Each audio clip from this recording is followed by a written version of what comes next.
Hi,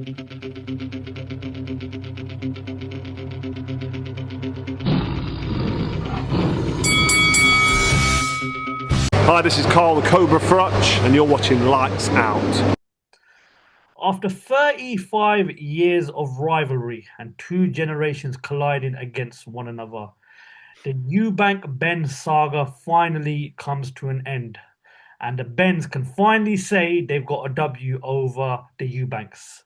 This is Faisal Khan for Lights Out, proudly sponsored by Spartans Law, and this is podcast number 86 of the Lights Out Boxing podcast. And with me, as always, I'm delighted to be joined by my right-hand man and my good friend, Mr. Mohsin Gulshare, aka Ron. Ron, good evening, happy Sunday. How you doing, my brother? Good, very thank you. Excited about today's podcast. So let's get this show on the road. Absolutely, I couldn't agree more. Before we do get started with today's podcast, just the usual reminders. If you haven't already, please hit that subscribe button, turn on the bell for more Lights Out Boxing content, and check us out on all the social media platforms. This podcast is also available on all of the audio platforms, and the link is below in the description. We've got a lot to talk about tonight, including an action-packed night of boxing which took place at the Tottenham Hotspur Stadium on Saturday night, and we've also got some heavyweight boxing action to talk about. Before we do sort of dive into the 86th podcast, Ron, as always, my man, I'm going to let you lead with the quick fire question. Fire away, mate. Let's see what you can come out with. And once again, to the viewers out there, I have no idea what this quick fire question is going to be. So it could be a controversial answer depending on what. Throw one at you tonight. Okay. Okay. What one thing would you delete from boxing or take away from boxing that you don't particularly like? The interim belts. I've never agreed with the interim belts. Don't think they do anything for boxing. It's like basically saying, well, you're the interim champion. If this guy vacates or he doesn't fight his mandatory, we'll upgrade you to sort of the next version of the world title. I mean, that's what they did with Daniel Dubois not so long ago. And listen, not discrediting Daniel Dubois. I think if anybody deserved a world title shot with the run he's been on the last 2 years, it's definitely Triple D. However, I just think 1 and 2 in the rankings should fight for whatever that governing body belt is. But that's what I would delete from boxing is these interim belts. How about you? I mean, to add to that, I mean, I get really confused with. I mean, sometimes you get the silver belts as well. Like, what the f is that? I mean, one thing. I mean, about fighters getting an L on their record, and that seems to be, he's not going to make it big time. I think it's got a much worse perception in comparison to, I don't know, something like the MMA or UFC, where it's part and parcel. You can expect them. And L hurts a lot more in boxing. I think that seems to be one. I think hopefully we can get away with that. Is that the only thing you'd sort of get rid of, the L, or well, you can't? I mean, just the perception. I mean, I guess that's just been the long-term perception, wasn't it? I'm just trying to think. I'm thinking long and hard. I mean, obviously, not as many governing bodies that we've got. I'd probably get rid of that as well. Mm-hmm. Like, we've got far too many, different champions, and it just gets very complicated. And I'm keen to see, this new Turki Alalshikh and Dana White, what they got cooking up. So see, how that changes the face of boxing, and how that challenges the status quo with the different organizations. So. Just before we sort of go into the first topic, would you get rid of the rehydration clause? That's a very controversial one, isn't it? Uh-huh. I mean, I'm sure that's going to be one of our topics of talk tonight. But saying that, I mean, do you remember the Amir Khan and Canelo fight? I do. Yes, I mean, how there was a rehydration. I mean, I don't know if there was one in place or not, but Canelo just completely blew up in comparison to what Amir Khan was, and you can see that was a complete mismatch in terms of opposition, in terms of size. So I can see the reasonings behind it, but could they be a bit more relaxed about it? I don't know. I mean, I don't know the science behind it, the nutrition behind it enough, but I think there needs to be some sort of stipulations to it. But what is a safe stipulation? I mean, I'm sure we'll talk about that tonight. Was it safe? What the rehydration clause was put in place for this fight that we're going to talk about. Politics in boxing, we both know for a fact there's plenty of them. We are going to talk about what went down last night at the Tottenham Hotspur Stadium in London. Another epic night of boxing, another sellout. What was it, 70,000 for the second time this year at the Tottenham Hotspur Stadium in London. For those who don't know, Tottenham Hotspur, they are the current Europa League champions. Beat Man United in the final, may I add, back in May of this year. It's not a boxing podcast without a football dig, Ron. But look, Of course. we can all sit here. Well, thank God it's International Week. We're not going to see Liverpool lose again, eh? Oh well. Right one back at you. Lovely cheap dig. Ron, the kid Conor Benn come of age last night. Obviously, I'm pretty sure everybody's a boxing fan. Even those that aren't hardcore boxing fans tuned in last night to the fight in London.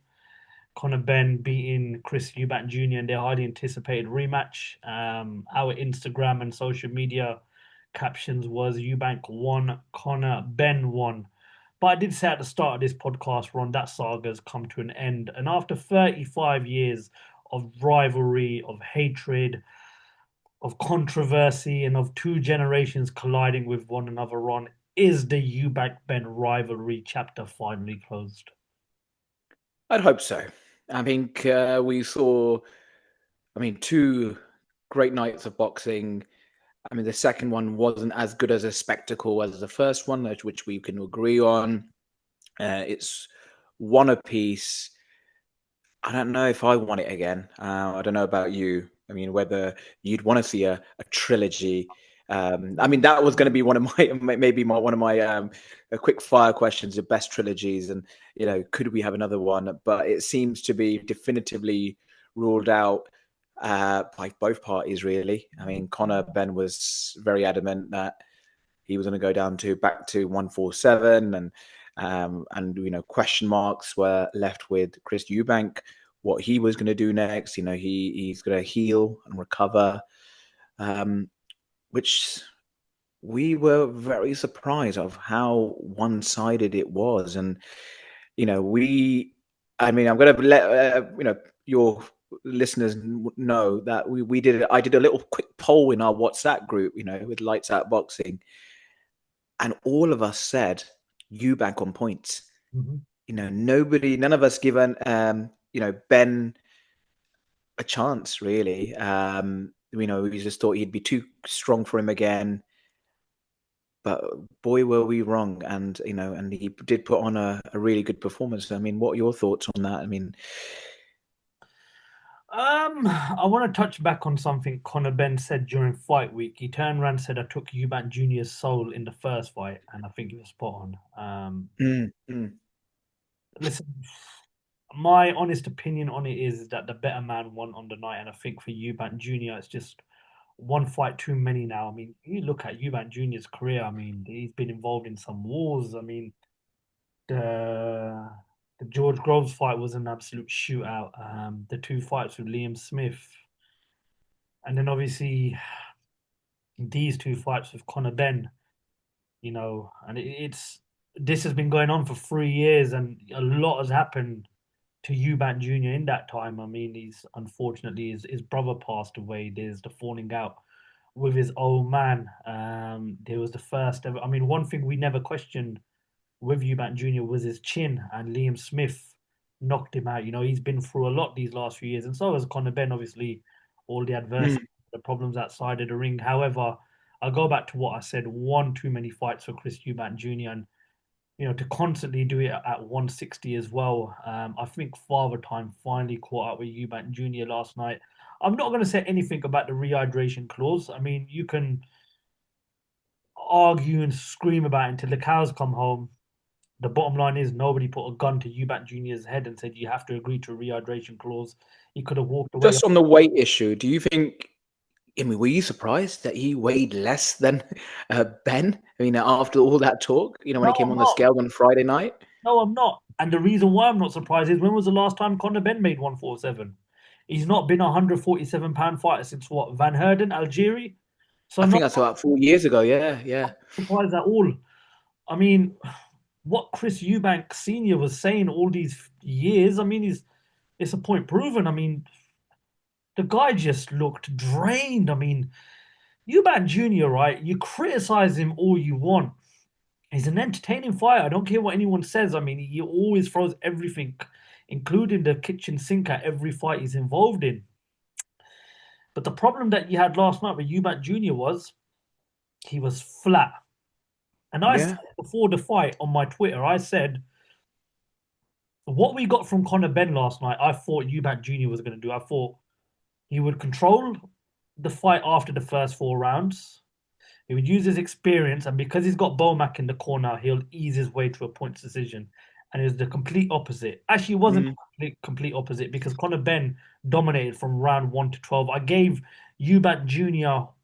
1 round in the whole fight. Yeah. So I'm going to go back to what I said. Father Time has caught up with him.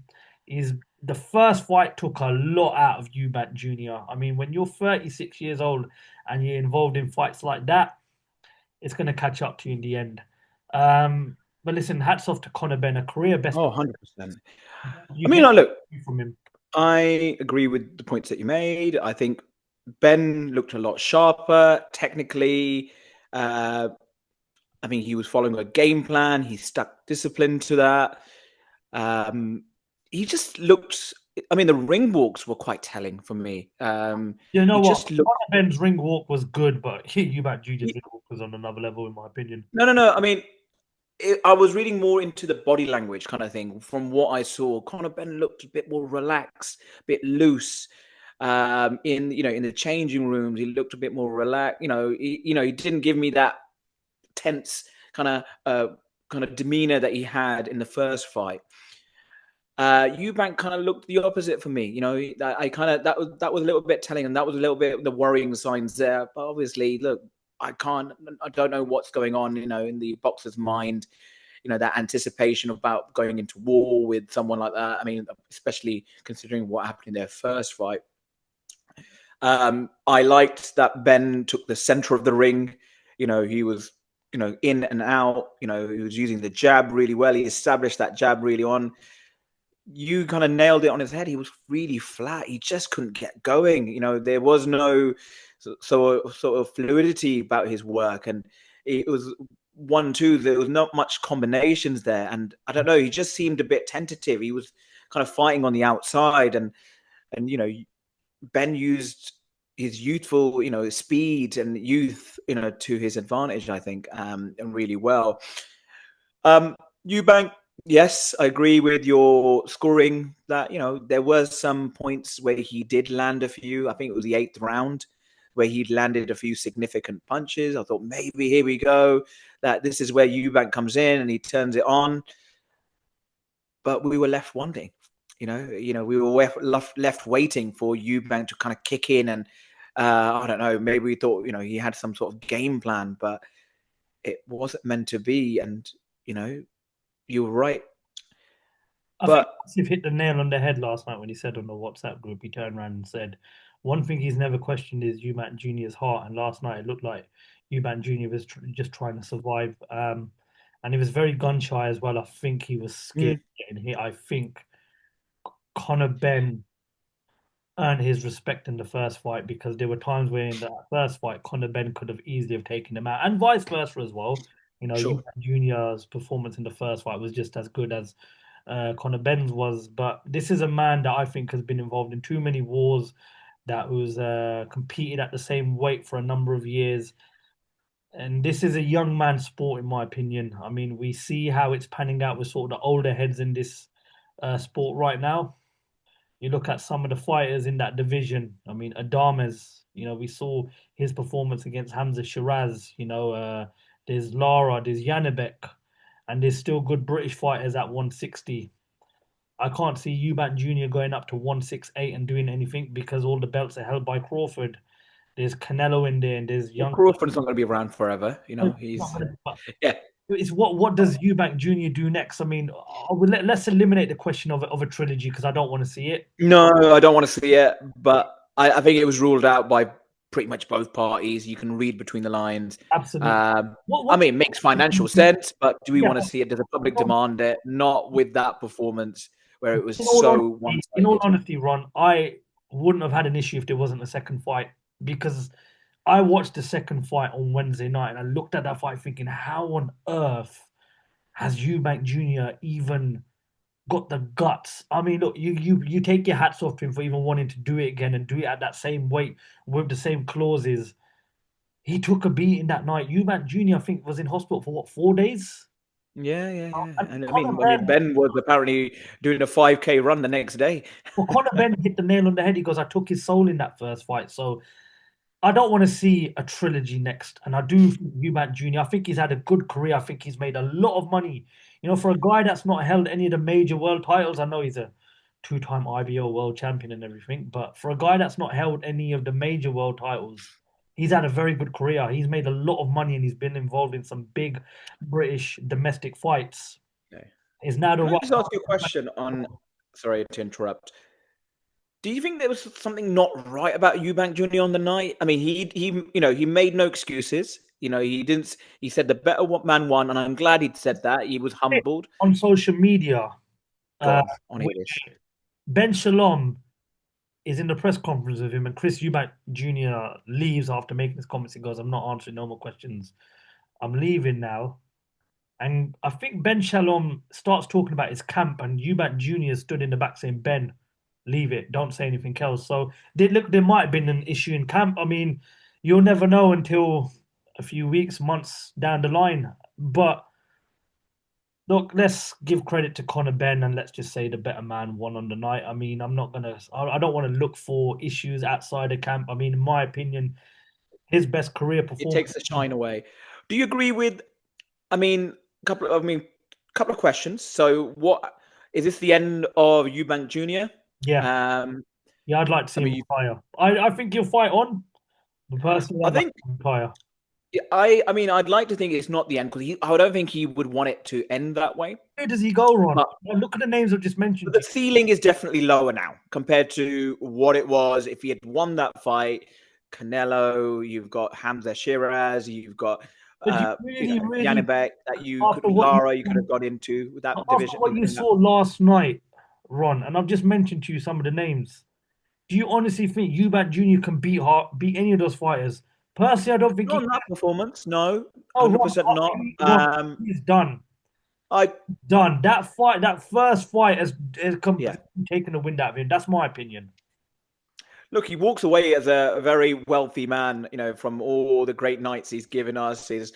I mean, if there's ever a showman in and out the ring, it's Eubank Jr. He knows how to do his own PR. He's been a great servant to the sport. Did he live up to expectations? I mean, we'll probably say no. We would love to have seen him in more title fights or winning a world title. IBO, we can question that all day long, whether we recognize that as a world title. You could have you didn't have to go back into this fight. You could have taken a shot at one of the, at Janibek or in that division. You could have picked that, but he chose to go back in. But it makes sense. He's a prize fighter. He sells tickets.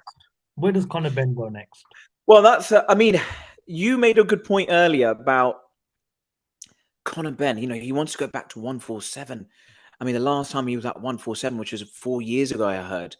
Can he make that weight? Well, the thing I've got to ask is, right, I mean, I know he's mentioned the WBC belt, which is held by Mario Barrios, yeah? Yes. How does that work? I mean, there's a ranking system, right? So the last, 2 fights have been up at 160 plus against Eubank Jr. So Is that his way of saying I'm just going to go down to 147 and get a shot at the WBC world title? What, just like that? I mean, I'm not being funny. Look, he's got Eddie. I mean, he's got one of the world's best promoters on his that's going to back him and then get him that. Who was Barrios' last title defense against? Pacquiao.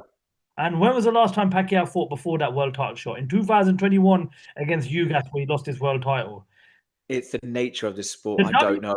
Politics, yeah. Is my favorite governing body, but at the moment it stinks to high heaven right now. If Conor Benn gets a world title shot straight away, there's a ranking system. Conor Benn, in my personal opinion, right, should have at least one fight before challenging for a world title at 147. You imagine what the fighters at 147 are thinking. Oh, this guy's just made a ton of money, and now he's coming back down to one. Would you? Okay, I'm going to throw a little curveball at you.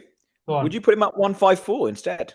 Possibly 154, great division. I mean, you've got good fighters here. You know, Virgil Ortiz, Jaron Ennis, Tim Zhu, you know, Sebastian Fondora. There's, you know, I like that as well. Madrimov. There's good fighters in that division. Yeah, but I do like the Ryan Garcia. I like the fight with Devin Haney. Ryan Garcia, Devin Haney, Norman Jr. as well. They're fighting next week. But you know, I mean, that could you face the winner of that? Tell you what, do you know the fight I would make? Let's make Teofimo Lopez versus Conor Benn. Let's have that fight.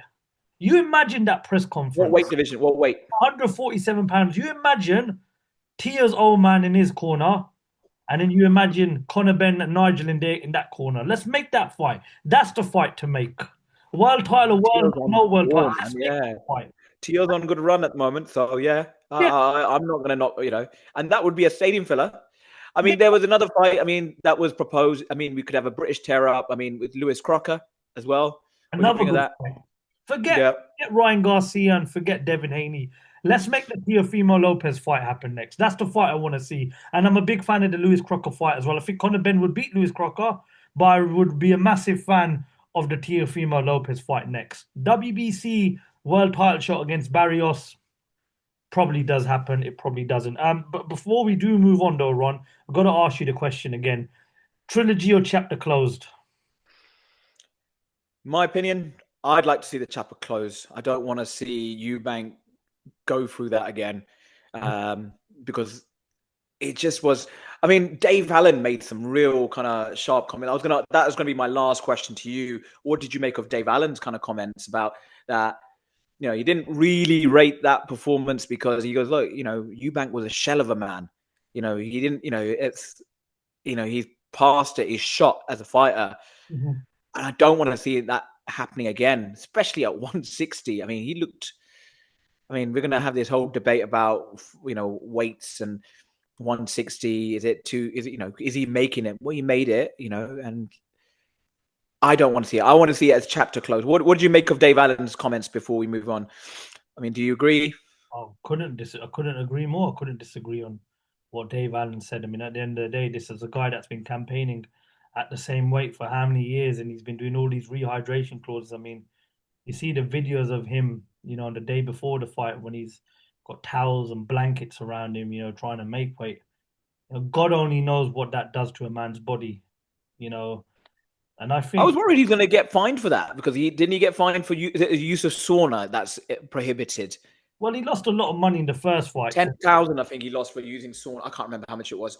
I think he probably lost how much money he lost. He lost 500,000 in the first fight for missing it, and that's for how much a Rolls Royce costs. If you didn't know, I do know now because after watching the build up to this fight. But chapter close for me. Chapter close. I hope so. Please. But, you know, I'd like to know what everyone else thinks as well. I mean, whether they agree with us or not. The rest of the card, it was a good boxing night of boxing. We'll start off with, obviously, we'll go down from top to bottom because Jack Catterall stopped Ekow Essuman in what was a good British tear-up. I really enjoyed the fight. However, bit of controversy in round 11 in regards to the knockdown. But Jack Catterall, under his new trainer, look really good for the opening 4 or 5 rounds, and Ekow Essuman proved why he's one of the toughest faces in Britain right now and put up a really gutsy performance.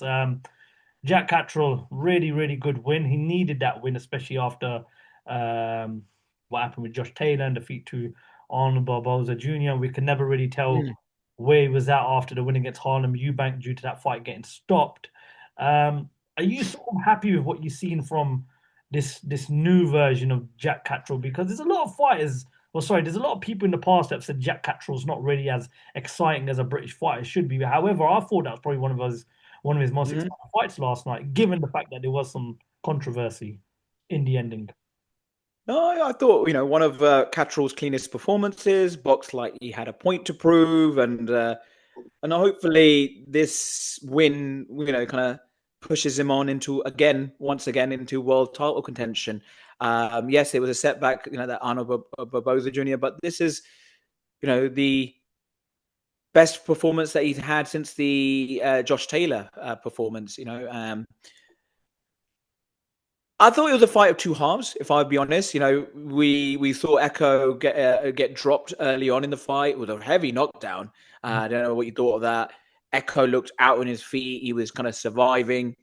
And credit to Ekow, for coming back into that fight. And, he lived up to his name, the Engine, for a reason. And I think Bobby Jack probably kind of would be honest and kind of probably made it a little bit harder than he needed to be. But the 11th round, it shows, his class that, he was able to get a stoppage late on, that to carry your power through, when, it must be exhausting to kind of when you've got your opponent who's making a comeback in the fight, landed some good punches as well. Did Jack Catterall suffer a cut on his eye? But, Ekow Essuman had a really nasty cut on his bridge of his nose. It's quite interesting, the round 11. I don't blame Jack Catterall. If you got an opponent that's got back up again, defend yourself at all times, and that's what he did. What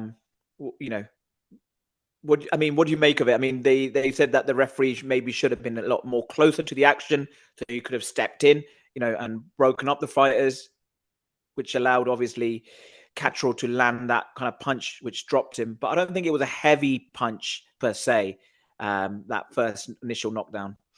Well, I think we should just be thankful that it wasn't as heavy as it looked. Obviously, yeah. There was an oxygen mask pulled out. I mean, I do believe Ekow Essuman fell out the ring as well. Yeah, that was horrible, yeah. It could have gone a lot worse, but thankfully it didn't. And it's good to see Ekow Essuman stand on his own 2 feet and sort of leave the arena without needing any further attention. And there was a nice moment between both fighters backstage where Jack Catterall's put a picture of them both up on his Instagram. So yeah, it was a little bit of controversy. I think the referee could have done a bit better. However, look, this is, the referees are human at the end of the day. Unfortunately, these things do happen in the sport of boxing, but you got to take your hats off to Ekow Essuman.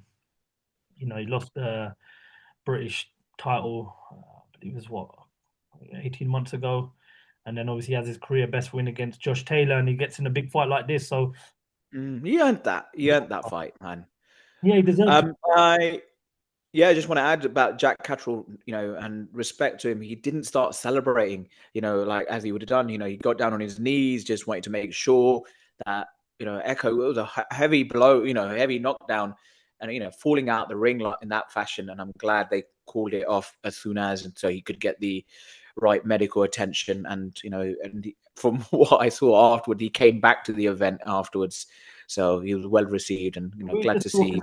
We're just talking about Conor Benn and what you do next with him. I mean, Jack Catterall is in this 147 division as well. So, I don't know whether the British fans fancy a British dust up. I mean, I think Jack Catterall right now, it's got to be a big fight next, and it's got to be against, someone with a world title, because this is a guy who's 32 years old, and yeah, look, this is a guy who should have been an undisputed champion, but.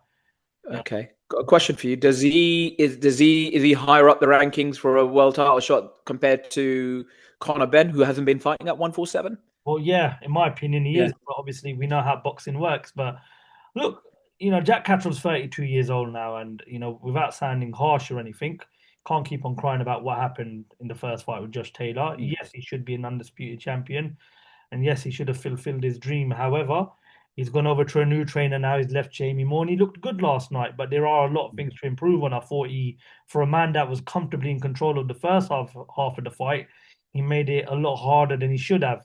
So going forward, there are a few things he's got to brush up on. But I do like this new version of Jack Catterall because I do genuinely believe that there is an exciting fighter in there.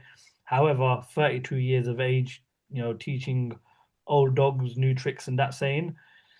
It's a big 2026 for Jack Catterall, and hopefully we see him in some more exciting fights. But he needs to get a world title shot as soon as possible because not getting any younger, and so this division is full of exciting fights. I mean, the Lewis Crocker fight's another good fight. It's a fight that I would generally consider making.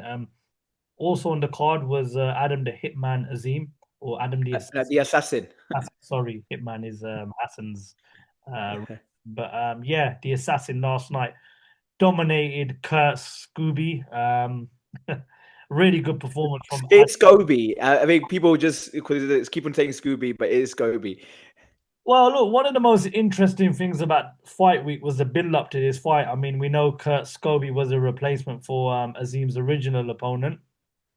And Kurt Scoby, he talked a good fight. He looked game. He looked confident. It seemed like it was going to be a banana skin. But credit to Adam Azim on the night. He made absolute light work of it. And it's a good thing that we're talking about British boxing right now because I think we're sort of looking at the future of the sport now. I mean, we know Conor Benn's only, 27, 28. Adam Azim's still a young kid. Ron, firstly, what did you make of his performance last night? And is now the right time for Azim to look at the winner of Matthias versus Dalton Smith and get him in world title contention? You mentioned it earlier. He's a young kid. He's 23 years of age. He's only 14 fights. That is 13th or 14th fight on his career. I thought it was in his career. He's held an IBO title. He's held a European title. I think the kid's ready. I genuinely think the kid's ready. He looked mature. I like that he wasn't necessarily chasing the knockout. That speed, man. Speed kills. You know what, Ron? I made a comment last night to Asif. I said I think he's faster than Amir Khan.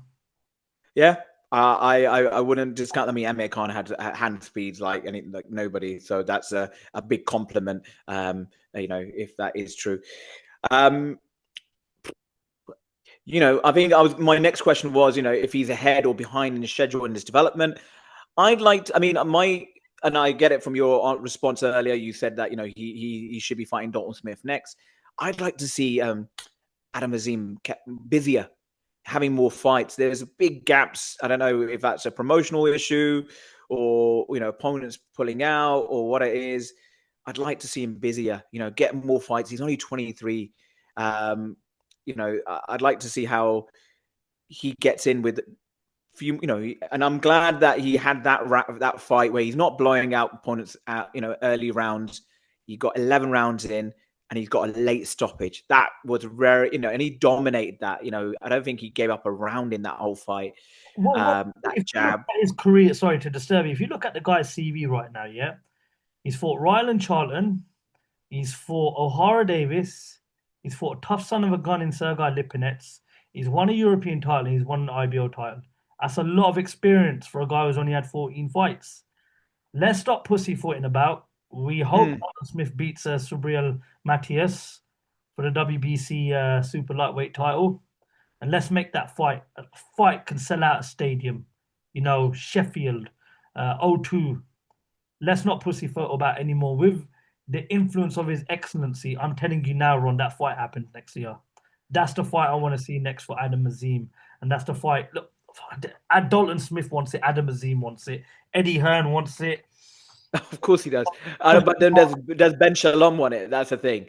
I think that's probably the bit that's we're not convinced on with when Ben Shalom's been asked about it. I'd like to see him with another top level operator. I can't remember the guy he was he was scheduled to fight who couldn't get a work permit or a visa in time. Was that Akhmadaliev? No, it wasn't. I can't remember who the opponent was. I think it was. That was going to be a Russian. Yeah, that would have been a good test as well from looking at his record as well. But I don't know. I think he needs I don't know. I think there's one or two more fights. Dalton Smith, when they both got world titles, let's have it. Yeah, he's a brilliant talent. Really enjoy watching him. I think they did point out. I mean, in the commentary I heard, they said that when he kind of leans back, he does leave his chin in the air. So that could be something of vulnerability for him, something that him and Shane McGuigan might need to tighten up on. But that performance was excellent, from beginning to end. Scoby just had no answers to Adam Azim, his skill, his technical, the body punches. Wow. I'm going to give it to Scoby. He's a tough son of a gun, built as a house, but there's levels, and I think Adam Azim proved that. I And think he wasn't kind of man, overruled by a loud speaking American who people might get intimidated by. But I'm glad he kept his cool and was very professional in how he went about it was a late replacement as well, so that's always a challenge. And he's a young man, and I'm very excited about what comes in the next few years for him. exciting times, really good fighter, one of Britain's finest talents. Shane McGuigan's done a very good job with him, and he's marinating him the right way and he's making him into a very good fighter. And I agree with you, the comment that you made on his chin. But like I said, he's only 14 fights in, but he's got a lot of Yeah. experience. Getting more fights is definitely key. 2026 can be a big year for British boxing. And boxers have got to sort of pull their socks up. I mean, they've lost out on a lot of months due to this, TV deal, but they are now with the BBC. His Excellency isn't going to hang around for gym fights, as I believe he likes to call them. He wants proper 50-50 fights. Let's get the Dalton Smith fight. Hopefully, Dalton Smith can beat Subriel Matias and become the new world champion. Britain does need more world champions. And then we've got a big stadium fight to look forward to in 2026. Who knows? Maybe on the undercard of a big heavyweight fight, which we will talk about at some point during the rest of this podcast. So obviously, moving on with the rest of the night's action on the undercard, we saw Richard Riakporhe in action as well. He stopped the undefeated Tommy Welch, who is the son of Scott Welch, former British champion and former world title challenger. The Midnight Train is another name who's thrown himself into this heavyweight mix of British domestic fighters we've got right now. Ron, we spoke about Richard Riakporhe in the past, and we've said that he's a fighter that who's stayed at cruiserweight for too long, and this was a good test for him, on a good card such as the Eubank Benn card, and a lot of eyes were on him last night, especially after the world title defeat in his beloved Crystal Palace Stadium. But a good win last night for him. I mean, what did you make of his performance overall, mate? Yeah, I mean, good to see his power carry through in the heavyweight division. That was a really solid performance for him. Yeah, I mean, it was short but sweet, and it's only in 2 rounds that he dispatched an undefeated Welsh. So let's see what comes of it. I mean, matchmaking is going to be very important now. You've got Lawrence Okoli in that heavyweight division that's moved up as well into that division. So let's see where they go with him and how they kind of matchmake with him as well. Yeah, no, I agree. Matchmaking is going to be key. Look, a British title fight with the winner of Fraser Clark and Jamie TKV is a good idea. There's also David Adelaide in that mix as well. We don't know what's going on with Joe Joyce. Is he still active in this division?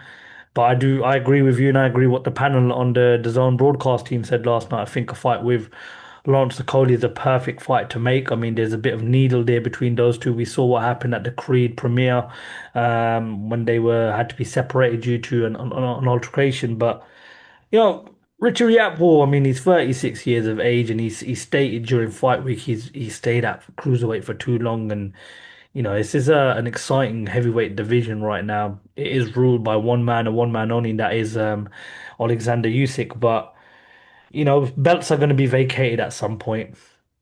Doors and avenues will open up, and I would like to think that Boxer and Ben Shalom are going to look to sort of push this kid as far as they can. It didn't go right for him that night in front of his home crowd of Crystal Palace when he fought Chris Billam-Smith. But he is a man that stayed at a weight for too long. So it's interesting to see what they do with Richard Riakporhe. I mean, I mean, would you want to see the Cody fight next, or would you like to see perhaps maybe challenge the winner of the British title fight between Fraser Clark and Jamie TKV, or is there another guy in the division you'd like to see him face next? He's not had much experience in the heavyweight division, has he? He's only a few fights in. Um, you could see Solomon Dakers as well. You got Yeah. David Adelaide. That would be an interesting fight. David Adelaide's coming from a few defeats himself against Hergovich, and he's stepped up at a higher level, and it's not quite worked out for him. So just test him there before he goes into a Coley. Maybe build them both up, and then that makes it more of an interesting fight, rather than too soon. But I can see the point that you're making because of the needle that they've had in the past. Would it be the best time? But because if Riakporhe loses that fight, where does he go from there? Yeah, exactly. And as I just mentioned, 36 years of age, the last thing you want to be doing right now in a new division is losing a high profile fight. Mikey Tallon also opened the card with a stunning knockout win in round five against Fezan Shahid. 11 and 0 now, one of UK's most exciting prospects in boxing and trained by Joe Gallagher. Ron, I mean, you said to me on the phone earlier on during the day, this is one of the most exciting prospects we've got. I mean, what did you make of Mikey Tallon yesterday? And is it fair to say that this guy is the man who's going to sort of light up the smaller weights because he is part of a smaller weight right now? And he featured out in America in a big card as well at the early stages of the year. Excited for the future of Mikey Tallon? Well, he's only a 20-year-old kid. We forget about that. I mean, and he's fought abroad and in the US and stuff, and he's given a good account of himself. To get a late stoppage in the fifth round and Yeah. a really good knockout as well. I thought he boxed really well, really sharp, really good technique. I really enjoyed it, and I'm really looking forward to see how he progresses. Again, matchmaking is going to be very important. Getting more rounds under his belt. He's only got two knockouts on his record, so But I think that's something we would like to see more of. I think last night what we really wanted to see was a game opponent, and I thought Fezan Shahid was that for those 5 rounds. And Fezan Shahid, he had a couple of moments of success, but Mikey Tallon for me, I think is definitely one fighter we're going to be keeping our eyes on. And look, he's looked after by Joe Gallagher, who has a great reputation in the sport of boxing as a coach throughout Britain. You look at what he's done with the likes of Natasha Jonas. He's managed Billy Dennis right now, is a very good fighter. He's got some good names as part of his stable, and I'm really excited to see what they're going to do with Mikey Tallon. I remember watching him last year in Liverpool on the Natasha Jonas, Michaela Mayer undercard, and he's got a good backing as well. So it's exciting to see, and I do think we're at that stage now where we really, really are looking for sort of like the next face of Britain, given the fact that your Furies and your Joshuas, these fighters are sort of coming towards the end of their careers.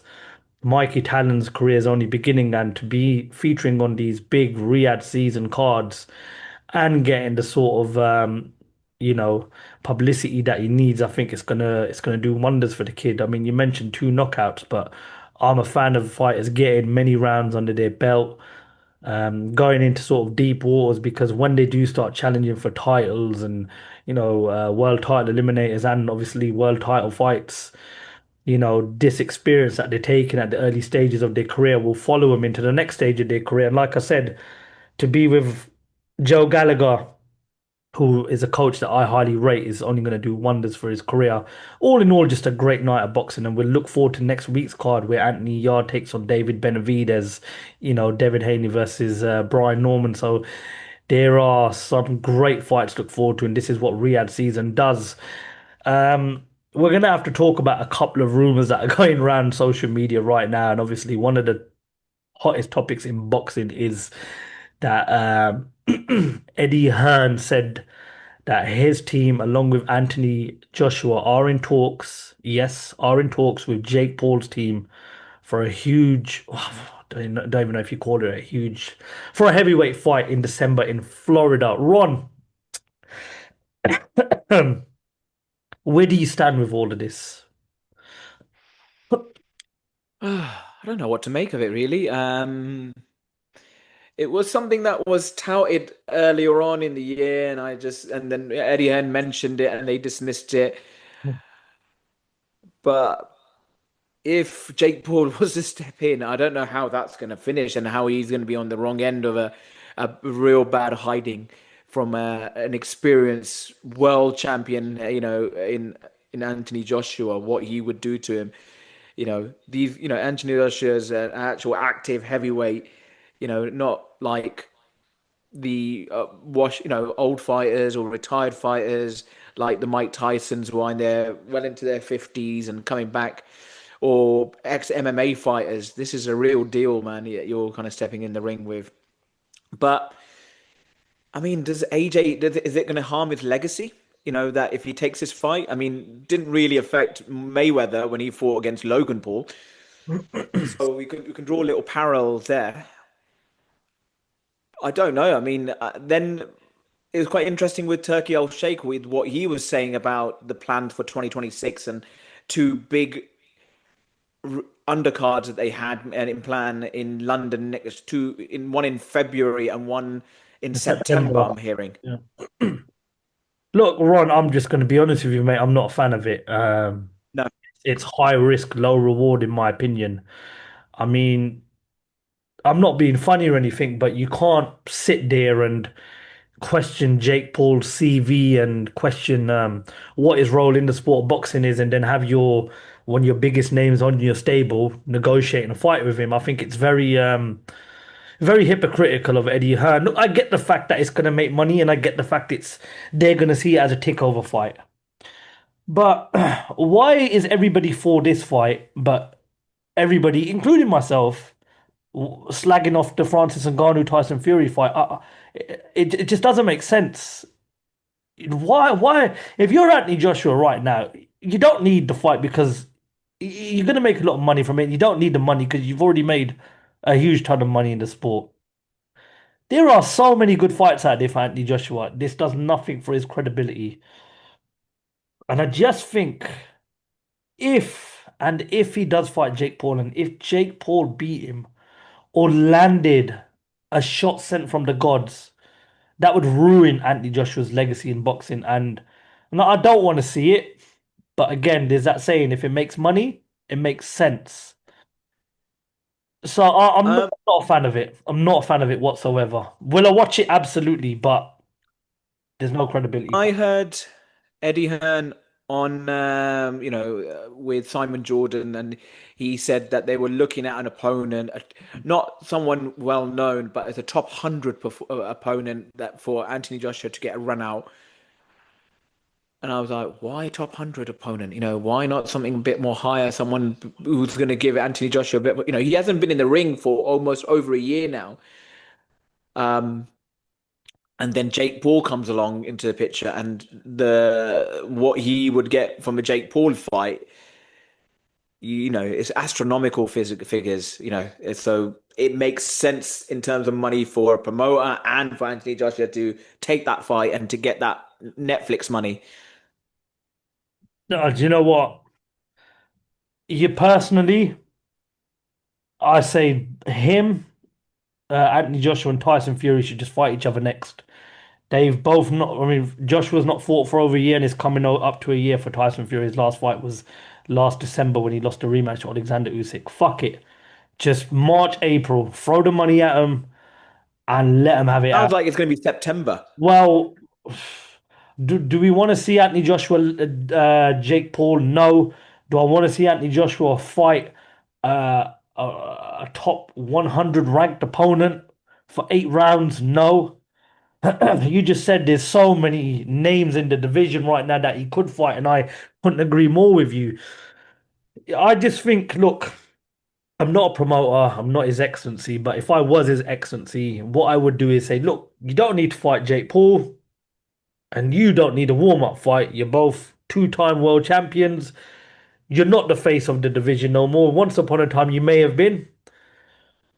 Summertime, Wembley Stadium, 95,000 fans. The biggest payday of your career. They'll make millions in the process. Can you imagine the build up to the fight? It's the biggest fight of all time, in my opinion. Just let's just get it on. Let's announce it in 2026 and let them fight. I don't see this Jake Paul fight, being beneficial. I mean, what are you going to gain out of it? Oh, he's going to get rounds under his belt. No, because you're fighting a novice. You're fighting a social media influencer. If you were to come back and fight, I don't know, Dillian White or Andy Ruiz or I don't know, Joe Joyce, why not make the Deontay Wilder fight? Deontay Wilder's coming off the back of a win. He spoke many months ago about wanting to fight in January, and there's rumors on social media that he can't get an opponent. It's there to be done. I don't get the direction with Anthony Joshua right now. I mean, what would you do? Put yourself in this situation right now. What do you do if you're Eddie Hearn and His Excellency right now? If you're Eddie Hearn, you're thinking that with your promoter hat on, isn't it? I mean, Anthony Joshua is not the force that he was in the division anymore. He's. I mean, I was listening to I can't remember which podcast it was. They were doing their top 10 heavyweights, and Anthony Joshua wasn't making their top 10 heavyweights. And, how he stays relevant. Either he gets that Fury fight, brilliant, would love that. Or, he's a prize fighter at the end of the day. And this makes the most sense. Anthony Joshua's got what, 2 or 3 fights left in him, if that. It could be just that one next fight could be his last fight, So he's trying to maximize on how much money he can make from this sport before he's got a lot of business interests. I heard he's doing really well for himself, but yes, you're thinking as a boxing analyst, as a boxing podcast, that, you should get up a warm-up fight, get into the ring. That would make a lot of sense. But money talks. I'm going to give you my bold prediction. I'm going to pan out Anthony Joshua's next year in boxing. He fights Jake Paul in December. He beats Jake Paul in 3 rounds. He then fights a British opponent. Who? It could be Who would you put him in? Let's say you Dillian White. They'll do a Dillian White rematch. He'll beat Dillian White in the Dillian White rematch. Then they'll go for the Tyson Fury fight, and he gets knocked out by Tyson Fury and he retires. That's what I think was going to happen. If you had to pan out what you see happening with Anthony Joshua in the next 18 months, pan it out for me right now. It's not too far off from what you said. I don't know about the Dillian White fight. Who else do I see? I mean, I'd love to see him against someone like, take Ballsy and take someone like Fabio Wardley fight. I'd love to see that, man. I like the Jarrell Miller fight. Jarrell Miller fight. It's not bad. Yeah, the fight that never happened. Mm-hmm. Absolutely. They might even release the gloves are off episode that we've never seen, but really? Okay. Only time is going to tell. We never know in this sport, Ron. We never know. But listen, these next few weeks are going to be really interesting. It's going to be interesting to see what they do with Anthony Joshua going forward. Ron, anything else you want to add, mate? No, I'm really excited for next week's card and some really cracking fights on there. And I'm looking forward to our next podcast. Absolutely. Podcast 87 will be based on what happens in Riyadh season itself. We wish Anthony Yard the best of luck. 3rd time lucky. Can he finally win a world title? The task itself is daunting. It's going to be a tough night against David Benavidez. But Anthony Yard, he's had the experience of 2 world title defeats in the past. Like I said, is it going to be 3rd time lucky? It's going to be a really, really interesting night of boxing in Riyadh. Ron, I appreciate your time as always, mate. We're going to bring podcast 86 to an end. To the viewers out there, if you haven't already, please make sure you hit the subscribe button and turn on that bell for more lights out boxing content. This podcast is also available in all of the audio platforms, including Spotify. Links are below in the description. Thank you very much to our viewers for watching podcast 86 of the Lights Out Boxing podcast.